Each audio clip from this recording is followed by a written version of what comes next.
Arrumando, arrumando, arrumando. Arrumando tudo. Vamos ver, acho que deu. Acho que deu. Acho que é isso aí. Fala, galerinha do Curso Gaia, beleza? Professor Afonso com vocês, aí tentando algo diferente, vamos ver se dá. Hoje a gente fala na aula 19 lá de Física B sobre diagrama de fases. Fases do que, Afonso? Que fase é essa? Fase da Lua? Não, gente, fases da matéria, tá? Então, é essas fases aqui que a gente vai comentar, as fases da matéria, diagrama, como é que a gente estuda, como é que a gente verifica esses caras aí. Bom, então, nós temos, né, basicamente, a matéria dividida em sólido, líquido e gasoso, né? Então, nós vamos ver as fases da substância, a neblina, né, a transformação de vapor d'água em gotículas de água. A gente está vendo isso bastante agora nesses tempos de inverno, tá? Então, é basicamente isso que a gente vai ver, essas transformações, como que a gente trabalha com esses caras. Bom, você vai falar para mim o seguinte: ai, Afonso, mas eu vi na NetGeo, eu vi na Super Interessante, eu vi na Galileu, eu vi no History, que não são só três estados da matéria, sólido, líquido e gasoso. Eu tenho plasma, eu tenho condensado de Bose-Einstein. Sim, você tem 5 estados da matéria que a gente considera mais a fundo. Só que acontece o quê? A gente trabalha basicamente com esses três, sólidos, líquidos e gasosos. Dependendo do curso que você for fazer na tua faculdade, o que você for estudar, aí você pode ter um ou outro estado ali. Mas para nós, para entrar na faculdade, para fazer vestibular, sólido, líquido, gasoso, show de bola, bonitinho, já era legalzinho, tá bom? Do sólido para o líquido, eu tenho a fusão. Do líquido para o gasoso, eu tenho a vaporização. Do gasoso para o líquido, condensação, nossa chuva. E do líquido para o sólido, solidificação. Passagem do sólido para o gasoso, sublimação. E a passagem do gasoso para o sólido, sublimação ou ressublimação. Vai depender da questão, mas pode ser chamado de ressublimação também, tá bom? Ali, a reação para a direita, ela é endotérmica, então ela absorve calor do ambiente. E foi. E da direita para a esquerda, ela vai ser exotérmica. Ela libera calor, ela perde energia para poder acontecer. Então, o diagrama de fases é um diagrama que vai relacionar essas fases da matéria, tá? Então, a gente pode tomar também de estado, tá? A gente vai dividir, né, num equilíbrio entre as duas fases. Então, sempre vou ter ali uma divisão entre uma fase e outra nesse diagrama. A gente vai ter, né, um gráfico do tipo pressão por temperatura, tá? Nesse caso que a gente está vendo aqui. E a gente tem basicamente isso aqui. A pressão no eixo Y, né? No eixo vertical, e a temperatura no eixo X na horizontal. Então, nas abscissas, temperatura, e nas ordenadas, a pressão, tá? E aqui eu tenho as divisões que eu falei para você entre as fases. Como que funciona? Nessa região, toda essa região que está aqui, vai ser a região aonde eu vou ter o corpo no estado sólido, tá? Qualquer pressão e qualquer temperatura que eu relacione que fique nessa região, eu vou tratar dele sólido. Nessa região aqui vai ser o líquido, tá? Então, qualquer pressão e temperatura, se eu unisse e cair nessa região, eu vou estar falando da substância do estado líquido. E, obviamente, aqui eu vou ter o estado gasoso, tá bom? Então, tudo isso daqui é o estado gasoso. Não quer dizer que a tendência natural da substância seja ficar no estado gasoso, não é isso. Mas aqui essa área do gráfico se refere ao estado gasoso. Ó, passagem do sólido para o líquido, tá vendo? Ó, esse ponto ou essa linha está mostrando para mim a passagem do sólido para o líquido. Essa linha do líquido para o gasoso, então a vaporização. Aqui, sólido para o líquido, então fusão. E aqui a passagem do sólido para o gasoso, a sublimação. Então, sublimação, fusão e evaporação ou Vaporização vai depender de como está acontecendo essa mudança, beleza? Aqui eu tenho um tal de ponto tríplice. O que é esse ponto tríplice aqui? É um ponto onde eu tenho a substância nos 3 estados possíveis, sólido, líquido e gasoso. Seria um encontro, né? A passagem das 3 maneiras ali. Calma que a gente vai falar disso já já. Tá aqui. Curva de fusão é a primeira curva, como eu tinha falado para você. Delimita as regiões correspondentes a sólido e líquido. Então tá aqui. A curva de fusão é essa aqui. Ponto crítico. Então, cadê o ponto crítico? Cadê o ponto tríplice? O que está acontecendo? Então, olha aqui, ó. Ponto crítico. Cadê? Ponto crítico. PC, ponto superior da curva 2, não mostra aqui, mas não tem problema. Eu ponho aqui para você, ó. Ponto crítico seria isso aqui, ó. Tchum, tchum, tchum, tchum, tchum, tchum, tchum, tchum, tchum. Tá? Esse Czinho. Esse ponto seria a passagem da substância de vapor para gás. Tá? Então, aqui seria o tal do ponto crítico, a passagem do estado de vapor para gás. Fusão, passagem do sólido para o líquido. Ponto crítico, acima dessa temperatura, eu não consigo mais liquefazer a substância independente da pressão que eu faça. Então, uma vez que eu peguei a substância e ultrapassei aquele ponto crítico ali dela, ela não se liquefaz mais. Não adianta eu pressionar, pressionar, pressionar. Vapor, se eu pressionar um pouquinho, eu consigo transformar em líquido de novo. Passou do ponto crítico, não adianta, tá? Que é o caso das substâncias que na natureza estão normalmente, né, na forma de gás. Ponto tríplice, eu tenho as 3 fases. Quando você abre o freezer, esquece o freezer aberto, você vai ter o vaporzinho saindo, você vai ter o gelo derretendo, né? Vai ter vapor, vai ter água do gelo que derreteu e o gelo. Então ali você tem ali um ponto tríplice mais ou menos.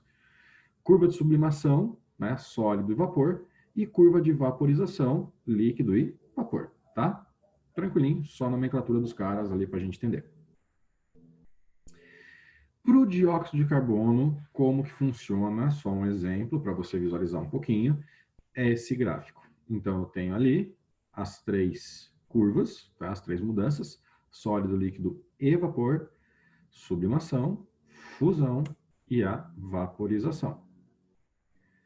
Ponto tríplice do cara, tá? Ali eu vou ter o ponto crítico, quer dizer que acima desse ponto o CO2 não volta mais a sólido, sim, dá, né? Líquido, dá também, mas acima do ponto crítico esqueça, não dá mais fazer isso. E ali, tá? Os valores e o gráfico de uma substância normal, embora seja o gás carbônico, mas é uma substância normal, uma substância comum. Ali, ó, o ponto tríplice dele acontece a menos 60 graus, 56, graus Celsius. Numa pressão de 5 atmosferas, lembrando que a pressão a nível de mar é 1 atmosfera. E o ponto crítico dele, 31 graus Celsius. Não é muito alto. 73 atmosferas é uma bela pressão. Água. Fica esperto para esse cara, porque a água é uma substância que eu já vou adiantar o truco aqui, ó. Ela é chamada de substância anômala. O que é uma coisa anômala? O que é uma anomalia? É uma coisa fora do normal. É uma coisa que não é muito comum. Então, vamos lá. Opa, aqui tá estranho. Vamos ver o que acontece. Gente, a curva de sublimação, normalzinha, sem problema nenhum. Então, do sólido, né, pro vapor, você aumenta a temperatura, as moléculas se agitam, a pressão aumenta, ele vai virar vapor. Aqui, a curva também da fusão é o problema, que eu já vou comentar. Curva de vaporização, tranquilinho. Você tem aqui, ó, para a direita, a temperatura aumentando e a pressão aumentando. Ou seja, você esquenta, as moléculas se mexem mais, elas vão tender a se espalhar mais, vão ocupar um volume maior, então vai aumentar a pressão com o aumento de temperatura. Normal, tranquilo, sem problema nenhum. A nhaca está aqui, ó, nesse cara, na fusão da água. Por quê? Presta atenção no gráfico que ele está mostrando para mim. Pressão está aumentando e a temperatura está diminuindo. Quer dizer o quê? Que a temperatura diminui e ele está expandindo, ele está afastando as moléculas. Isso aqui explica por que que a garrafa de cerveja estoura na geladeira quando ela congela. Porque o gelo, ele é maior do que o líquido no caso da água. O gelo ocupa mais espaço. Por isso que a forminha de gelo lá da tua casa, quando você for pegar, você vai ver que tem uma barriguinha em cima, porque o gelo, ele ocupa mais espaço que a água. Por isso que o gelo boia na água, beleza? Então, isso aqui é anomalia. Aqui que está o problema. Então, a anomalia é isso aqui. Afonso, é só água? Não. A água, o ferro e o bismuto são substâncias anômalas. Mas se preocupa com a água, porque é o que mais tem no nosso planeta e é o que mais causa preocupação no nosso planeta também. Ponto tríplice da água, ponto crítico para a água, né? Ponto tríplice dela, 1/10 de grau Celsius, 0,1, por isso que, né, geadas e por aí vai. Ou 5 atm, uma pressão bem grande. Ponto crítico, 374 graus Celsius, tá bem quentinho, e uma pressão de 218 atm, beleza? Um exercíciozinho só para a gente comentar. Dado diagramas de fase de uma substância, pergunta: que mudança ocorre quando a substância passa do estado A para o B e quando passa do B para o C? Então, A para o B e depois do B para o C. Gente, sólido, líquido, vapor, gás. E aí você já mata, né? Então, tá ali de novo a dica e aqui a resposta. Então, opa, cadê? Volta tudo que eu acho que eu atravessei a resposta aqui. Senão eu já te dou ela, não tem problema. Tá, do A para o B, então, liquefação, fusão, tá? Do B para o C, vai ser evaporação, vaporização, vai depender do processo, da temperatura envolvida, tá? Mas é o nome dos processos que vão passar ali. No diagrama de fases, as temperaturas TA e TB são respectivamente o quê? Então, peraí. Temperatura A aqui, tá marcando aqui, tá? Nesse ponto. Essa curva, ó, sólido, líquido, gasoso. Então, passagem do sólido para o líquido. Então, fusão. D está aqui, nesse ponto marcando aqui.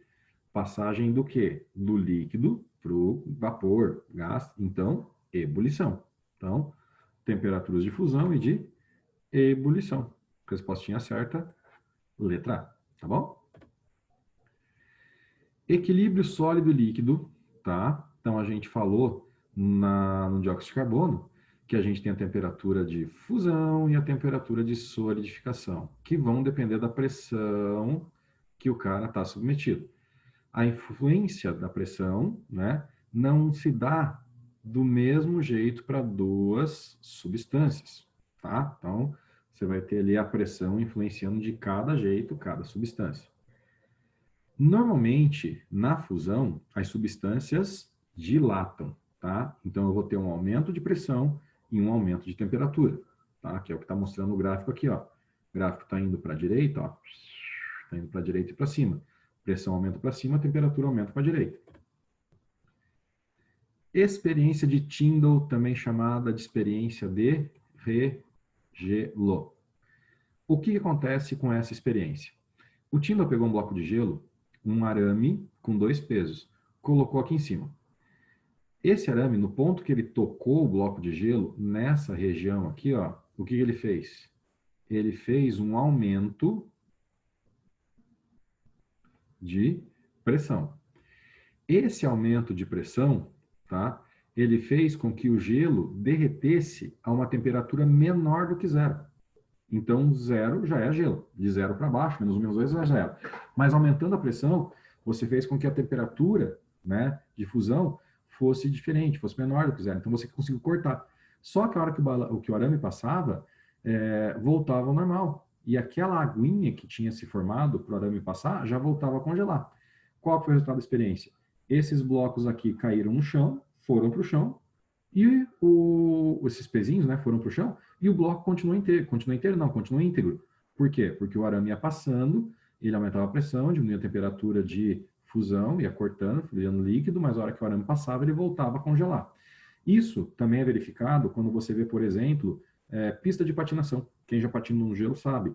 A hora que o patins passa, por isso que ele desliza tão bem, na hora que o metal do patins encosta no chão, ele vai derreter, transformar em água um pouquinho ali. E a hora que passa o patins, aquela água volta a ficar sólida, por isso que ele dá aquelas raspadinhas. Equilíbrio líquido e vapor, a gente vê que, neste caso, né, a temperatura de ebulição de um líquido depende da pressão, lógico.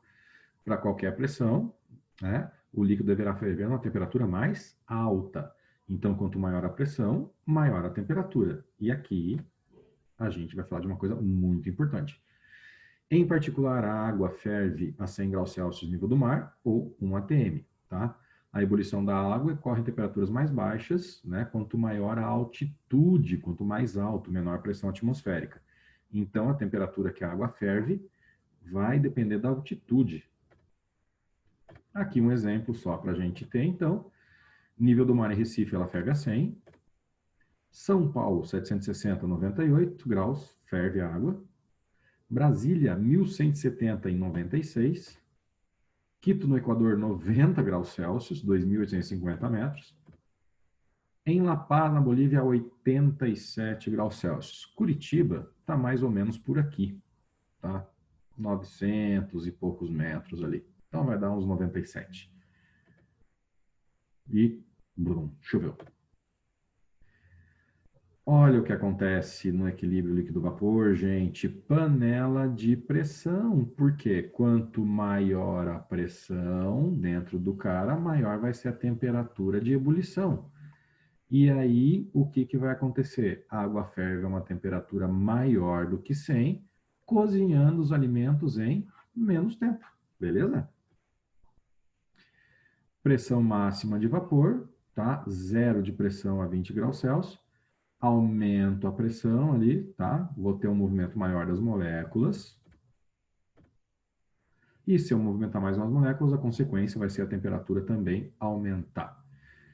Ó, a pressão, né, que o vapor exerce no líquido se chama pressão máxima de vapor. Isso é importante, inicialmente o cara evapora rapidamente, depois essa evaporação vai diminuindo até ficar constante, tá? Mas continua tendo evaporação, por isso que a panela de pressão seca, por isso que o feijão queima. Fatores que influenciam na pressão, então eu vou ter ali, né, a substância, obviamente, então a água ali, e depois lá do éter, veja as pressões como influenciam a 20 graus Celsius. E eu vou ter a temperatura, então a temperatura aumenta, a pressão também aumenta. Eu sei que é óbvio, mas é bom a gente comentar. Levando em conta que a pressão de vapor corresponde ao equilíbrio, né, o diagrama de fase, então, ele vai estar representado nessa situação dos dois, vai ser ali na curva de vaporização. Mais um exercício lá para a gente treinar um pouquinho, tendo em vista o momento que um líquido se encontra em equilíbrio com seu vapor, lê as afirmações a seguir. A evaporação e a condensação ocorrem com a mesma velocidade. Evaporação e condensação, mesma velocidade. Sim, pessoa, sim. O que muda é a ebulição. Não a transferência de moléculas entre o líquido e o vapor. Não, está errado. Tem transferência de moléculas porque o líquido vai virando vapor. A pressão de vapor do sistema se mantém constante? Sim, a pressão se mantém constante. Depois de um certo ponto, você não consegue mais mudar. A concentração do vapor depende do tempo? Não só do tempo. Ela depende mais da pressão, da temperatura, tá? Então, tempo, em momento algum, a gente citou. Então, tá certo a 1 e a 3, beleza? E é isso aí, meu povo. Obrigado pela atenção de vocês. Foi mais uma aula. Espero que esse formato mude, né, um pouquinho nossa maneira de ver as coisas, agrade vocês. A gente se fala aí durante, né, os atendimentos, na sexta-feira. Qualquer coisa, grita lá, a gente conversa. É nóis, tamo junto. Beijo pra vocês. Tchau.